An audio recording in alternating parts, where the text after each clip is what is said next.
आज सुबह मैंने सारे काम किए, अपनी बेटी को स्कूल भेजा, उसके बाद अपनी रूटीन करने लग गई। नहा कर आई तो आराम से कॉम कर रही थी कि सारे काम तो कर चुकी हूँ।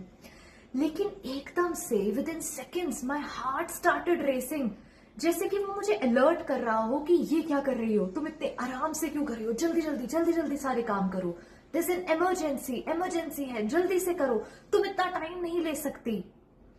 पहले तो मुझे लगा ये क्या हो रहा है, मैं तो सब काम कर रही हूँ। And then it struck me, it was my mom's brain. Mom's brain मतलब जब भी हम मदर्स बनते हैं ना, तो नेचुरली हमारे ब्रेन में बहुत सारे चेंजेस होते हैं, क्योंकि नेचर हमारे अंदर एक ही सिस्टम सेट करती है कि हम अलर्ट मोड में ज्यादा रहें। जब भी बच्चा रोता है तो कैसे माँ फट से उठ जाती है, जब उसे भूख लगती है फट से अलर्ट हो जाती है, कोई डेंजर परसीव करती है फट से द मदर इज देयर। लेकिन बच्चे, जैसे अब मेरी बच्ची ऑलमोस्ट 3.5 साल की है, तो जब बच्चे बड़े हो जाते हैं तो भी शायद हमारी बॉडी, हमारे नर्वस सिस्टम को इतना ज्यादा उस स्टिमुलेशन में रहने की आदत पड़ जाती है कि आज भी कभी कभी वो परसीव नहीं कर पाता कि वो डेंजर है, हमें चीजें जल्दी जल्दी करनी है, एकदम से एक्ट करना है, या वी हैव टाइम। उस समय मैंने क्या किया, when my actually it started racing so much कि मुझे डर लगने लग गया कि ये क्या हो रहा है। Then I told myself, पहले तो मैंने 3-4 गहरी लंबी सांसें ली। Then I told myself, I am absolutely safe, there is no emergency, I can take my time.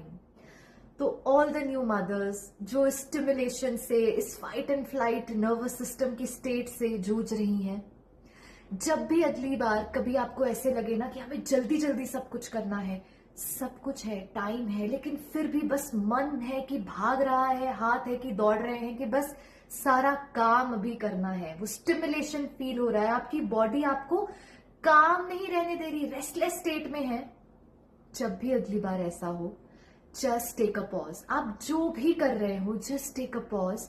अपने दोनों हाथ अपने दिल पर रखिए, गहरी लंबी सांस लेकर खुद को बताइए, I am safe, I am absolutely okay, there is no emergency, absolutely fine, सब कुछ एकदम ठीक है, I am safe and I can take my time, just relax. अपने हाईली स्टिमुलेटेड ब्रेन को बार बार, जैसे ये बार बार इमरजेंसी की प्रैक्टिस पड़ी है ना बच्चों के साथ रहने के बाद, अब जब बच्चे थोड़े बड़े हो गए हैं, उस इमरजेंसी मोड की जरूरत नहीं है, तो बार बार प्रैक्टिस करके अपने ब्रेन को सिखाओ, रिलैक्स, सब कुछ हो जाएगा, रिलैक्स, जस्ट रिलैक्स।